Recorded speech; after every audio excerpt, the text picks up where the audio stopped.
and evening. Welcome to From the Halls of Justice. This evening, because it's evening where we are, this evening we have some very special guests I'm honored to have in the studio with me. We have the Honorable Judge Craig J. Mitchell, and we lovingly refer to him as the running judge. I initially first saw him on Channel 5 running, and he was with his men from the Midnight Mission, and he looked like a better version of Rocky. And I was just so floored to hear that he was a Superior Court judge. Also in the studio with us, we have Gabi Hayes, and you can't see him behind the camera. We also have her husband, Mark, and I am so honored to have her here. The Honorable Judge Mitchell insisted when I invited him on the program that Gabi had to be here. And we also have with us this evening Leon from the Midnight Mission and Oscar. So this is going to be like an awesome program. I'm so honored to have these gentlemen here and this beautiful lady. Judge Mitchell, I'm okay. I'm a little speechless, but Judge Mitchell, why is running so important to those in recovery? The Midnight Mission is not only a running program, but we have a goal. And that goal is to run an international marathon at least once a year. And anyone who's trained for a marathon understands that it is not something that you just do on a whim. It is not something that you say, okay, well, in 3 weeks I'm going to run the marathon. And my understanding of recovery, it requires an equal, if not greater, level of commitment and discipline. And that's why the recovery program and training for a marathon mutually support one another in such a meaningful way. Well, that's also why when I spoke to you over the phone, I had to emphasize the fact that while I admired the fact that I saw you on television running and I knew you were running for a marathon, I myself had to focus on I needed you in the studio because I wouldn't be able to keep up with you running down the street and these men. So I appreciate you being here in the studio, sitting here with us. Can I add something as well? Yes. You know, my perception, oftentimes, people in recovery at the Midnight Mission, because of choices that they've made, circumstances that they find themselves in, many of them are at the Midnight Mission largely alone. And being in the running club creates a group of people who genuinely care about each other. And there is a friendship and a bond that I think the participants in our running program enjoy that is just as essential as the discipline and the commitment that is necessary. And I'm sorry to have to add that, but I think it's equally important. I like that. Why do you take runners to run overseas? I personally love to travel. I think it enriches my life. I think it informs me in just so many different ways. And the men and women at the Midnight Mission, I want them to have that same life experience. I want them as well to understand that there are people who underwrite the costs of sending 25, 30 people overseas, who believe in the people who are in recovery enough, not just to pat them on the back, not to make simply a token donation, but to say, we want you to have a life experience that you will return to over and over again. And that's why we go overseas to run. And this is awesome. Do you have to be in recovery to participate in the running program? You do not. And as the program has evolved over now going into the 5th year, I've had an opportunity to speak at certain local community colleges, Trade Tech, to name one in particular, and people hear about the running program and want to participate. we also have a whole host of professional men and women. Some of the attorneys that I work with in my court have heard about the program, largely defense counsel, who have a commitment to serve those who are trying to put their lives back together. And they come and do the same type of mentoring that I try and do. That's wonderful. Why are the non-midnight mission runners so vital to your program? On any given day, if we have 15 runners go out in the morning, if anyone who runs, everybody has their own pace. Mm-hmm. And so, and many of the people who are in recovery, they have questions. For me, oftentimes they're legal questions or what they're struggling with. They may be deciding whether they're going to leave the mission. Sometimes they will reveal to me that they came very close to relapse, what have you. But these are conversations that are one-on-one conversations, okay, that you would be disinclined to share that with a larger group. And so by having other people out there running, that means on one day, Oscar Knight can talk to Billy about what's going on in his life and bounce some ideas off of him.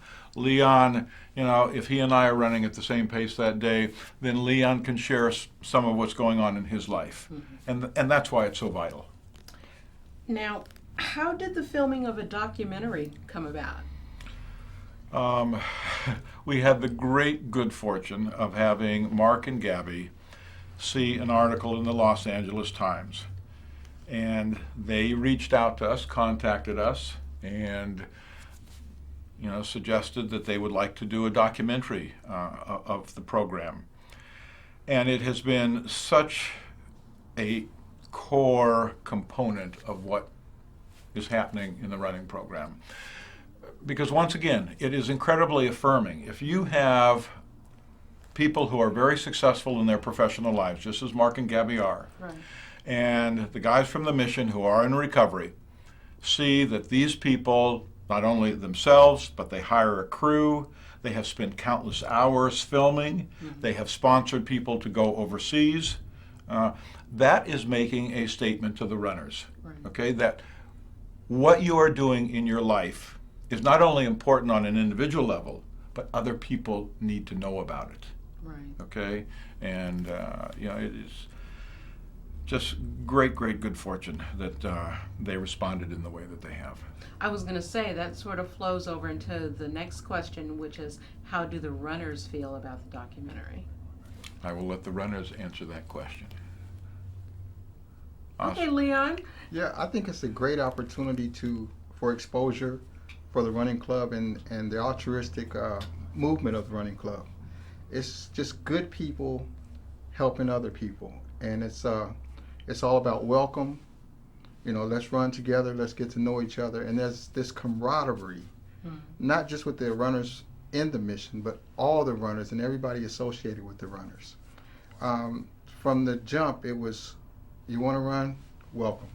All right. And for Judge Mitchell to have done this, it's just, who's ever heard of something like this? Never. Yeah, many of us have a murky past, so to speak, and for the judicial system, so to speak, to invite us to run with them and teach us and mentor us and coach us and befriend us, who would have thought? And I'm very grateful for it. And I remember one time, Leon and I were riding a bus back from an art exhibit. Oh my God. And Leon asked me a question. He says, what I can't figure out, remember what you said? No, I don't. He said, why do you do this? Yeah. Okay, all right. That's a question, yeah, indeed. And it was, the answer was very easy, okay?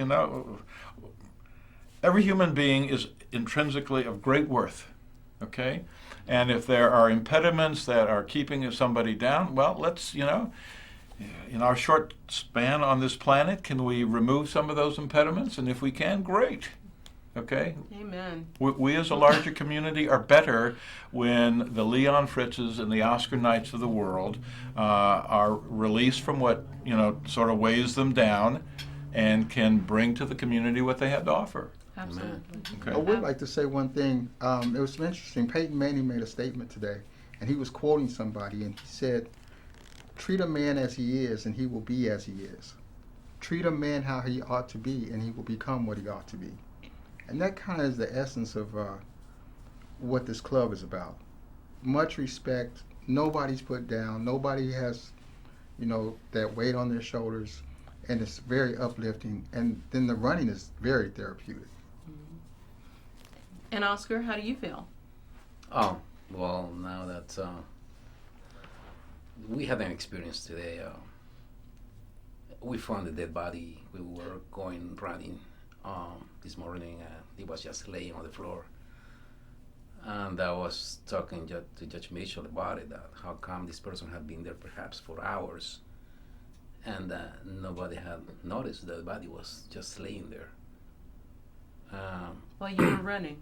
No, we were about to start running, Okay. and the body was laying on the floor, like ran down. And Oscar, as a testament to who Oscar is as a human being, for hours people had walked past this man, okay?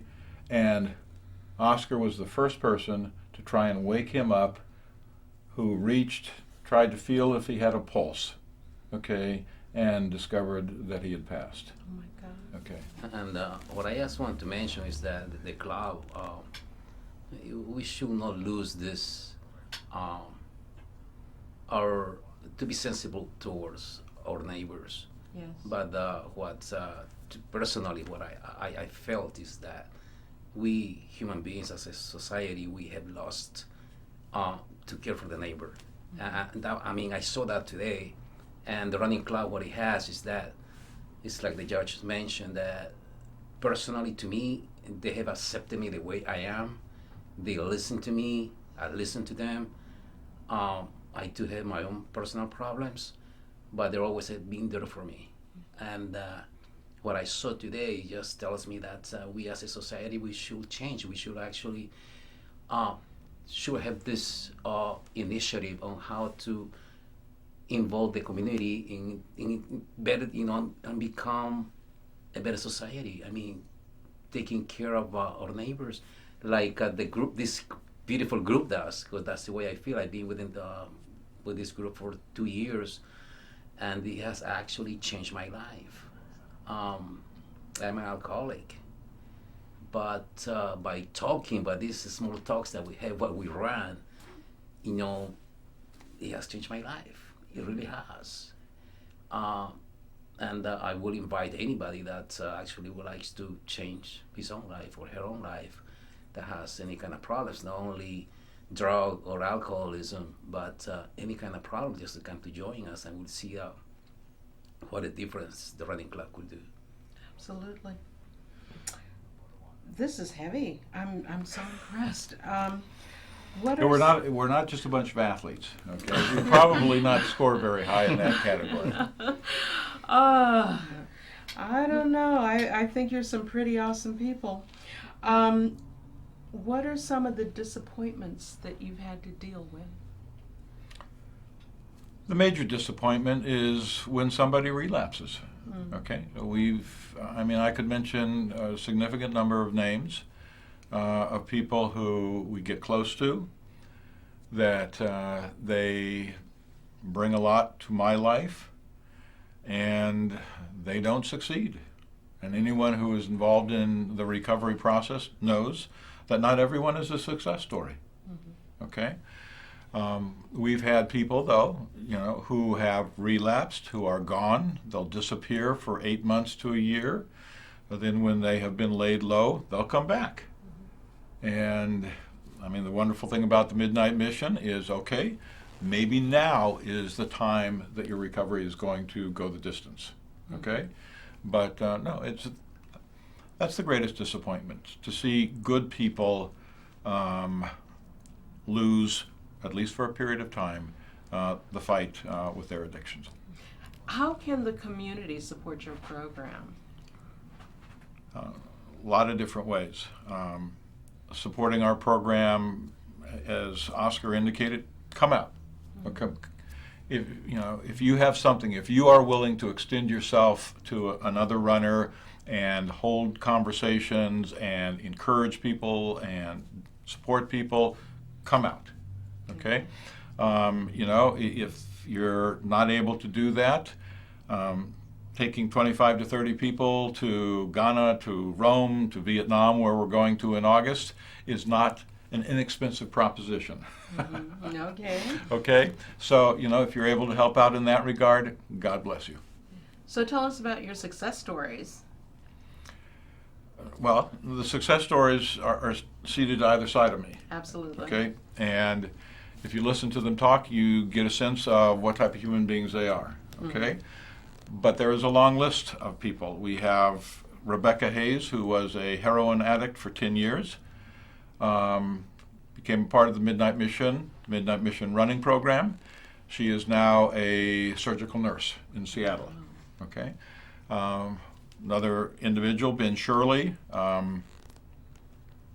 came into the mission, host of addictions, and he is now completing his first year at the San Francisco Conservatory of Music, which, if anyone knows their conservatories, is extremely elite institution. Okay, we have someone like Brian, who had absolutely zero self-confidence, and now he is mentoring young people, okay, who are at risk. Name after name after name of people who are now really valuable members of our community. Wow. Now, I'm going to go with Oscar because you've had a very special day. I mean, the story just kind of floored me. So, with everything that you do, and you said you've been a part of the program for 2 years. Yes. What's the hardest part about running a marathon? Concentration. Oh, really? But actually, it is to believe that you can do it. And I relate this to my rehabilitation. A marathon, life is a marathon in itself. Something that running a marathon has is that you got to think about the goal. You got to think about the finish line. Make it there. And throughout this 20.62 miles that you have to run, there are times that we actually want to quit. And that's something that can happen to us during our lifetime when we have goals and that we want to quit because we think that we cannot make it. And then I can relate this to my addiction. I've been drinking for the last 30 years. Did you say 30? 30 years, and I have tried to quit for a long time. I've been sober for 2. That's wonderful. But I take it as day by day, every time that I run, I go we run twice a week, 5 miles, but sometimes I feel like not getting up or not running, but I think I go I gotta do it today. Right. And the same thing with my rehabilitation, I go I'm not gonna drink today. And but so you gotta keep the focus Right. on what your goal is. Right. And that is my goal, to actually stop drinking, and go back to what I used to be and go, reach my goals in life. Same thing when I run a marathon. So that's the way I see this. To me, running is another part of my rehabilitation, which I will suggest to anybody to do it because it changes your personality. It changes your way of thinking, your focus. Wow. And that's what this program has brought to my life. That's beautiful. Focus. That's beautiful. Gabi, who are you and your husband, and why are you and your husband doing the documentary on the Skid Row running program? The short version or long version? You're a guest of the judge. Anything you want, dear.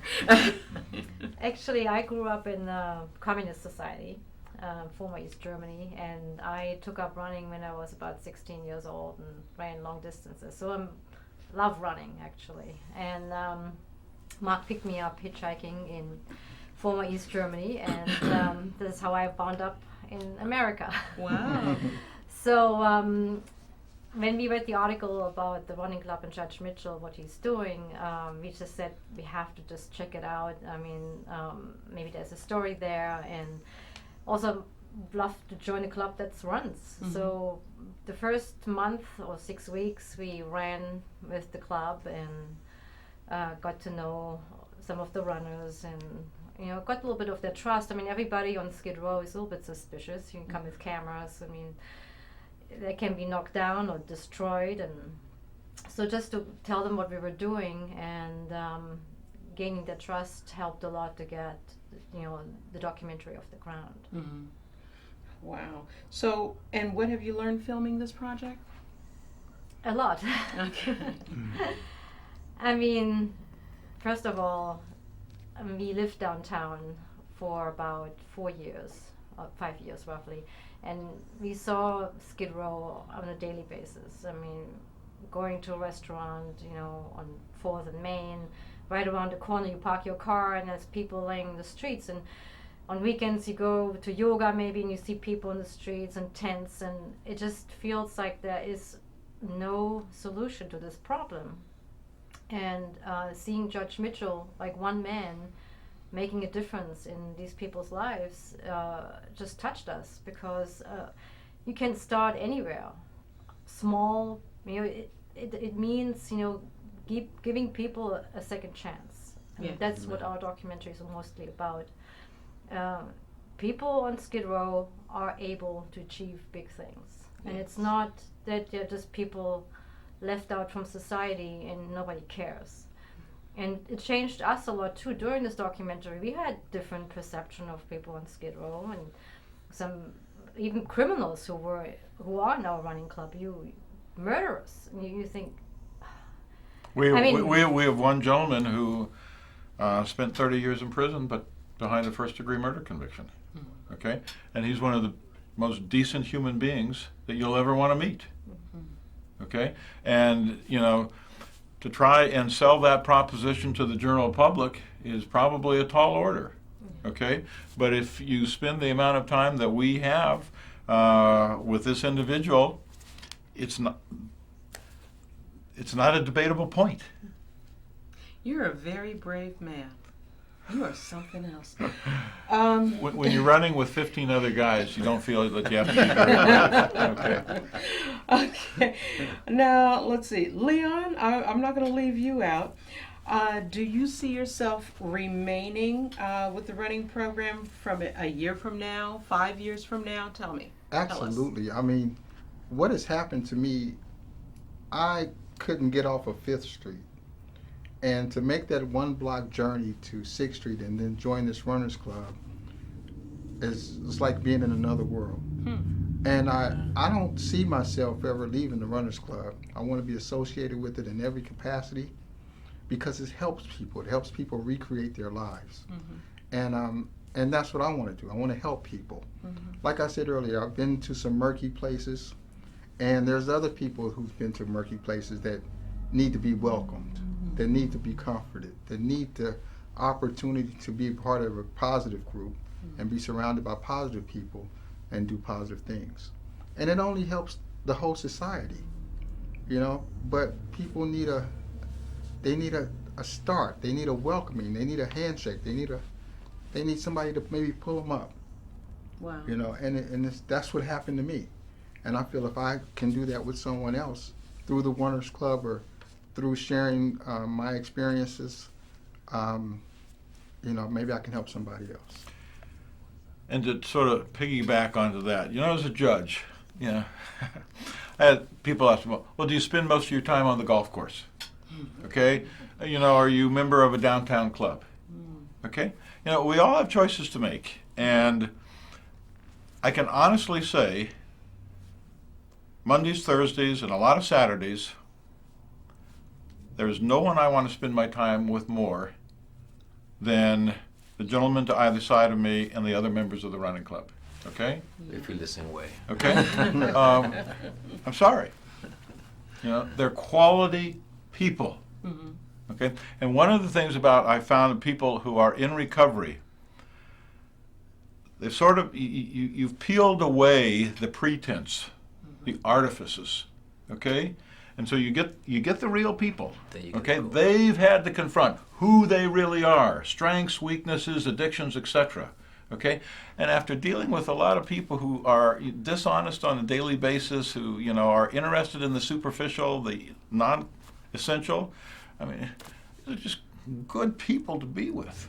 You're amazing. I like Yeah. this. So why running? Why not job counseling, working on social skills, educational support, etc., all of that? Everything that you have mentioned happens within the Yes. context of the running club. Indeed, you described it. Okay. Yes. And Yes. you're not sitting around a desk talking about job skills and education and career planning, okay? You're knocking off calories and working up a sweat and bonding with people because their knees are aching, you know, and their feet are sore, and it brings people together. And you're not talking down to people, okay?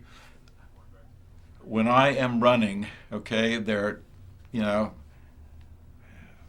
there's no distinction between any of us. Okay. I gotta ask you something. So, you are a judge of the Superior Court, and for me personally, besides God Himself, who sits high and looks low, I think your position after God the Father, the Son, and the Holy Ghost in my life, then there you are, the judge. And what made you? I believe everybody has a purpose. What happened that one morning or one day that made you decide to do this? It didn't happen one day or one morning. I mean, it's, you know, I can look back to primarily my mother, who instilled certain values, who, to the extent that she was able, exposed us to the larger world, who did not permit narrow-minded thinking in the home, who made sure that her children read and were thoughtful. You know, so this isn't some new advent in my life. It just isn't. Well, I thank you for being here. Your Honor, you are amazing. And I said it before we were in the green room. On my ballot for president, there's a blank space. I'm going to write your name in. Forget all these other people. Gabi, I thank you for being here. The judge would not do this show without you. And I thank Mark, your husband, for being here. He's just wonderful. Leon, Oscar, you are a testimony for the Midnight Mission and for what this awesome man is doing. I'm so honored to have you here. Join us again next week from the Halls of Justice. Thank you. Thank you very much. Thank you. Thank you. What a day. Okay.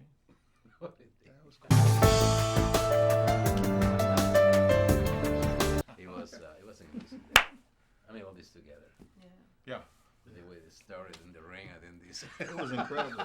For Oscar to have approached the guy, I think he was led. Because, I mean, we see bodies laying around all the time. But for him to approach this particular guy was awesome. It was awesome. Yeah. This is Mr. Corey. Thank you. How are you, Honor? You know Fine. everything. How are you? This was amazing. I had no idea. Hi, I'm Master Corey. How you doing, Leon? Gabi, Yes. nice to meet Corey. you. Hello, He sir. has How the are you? misfortune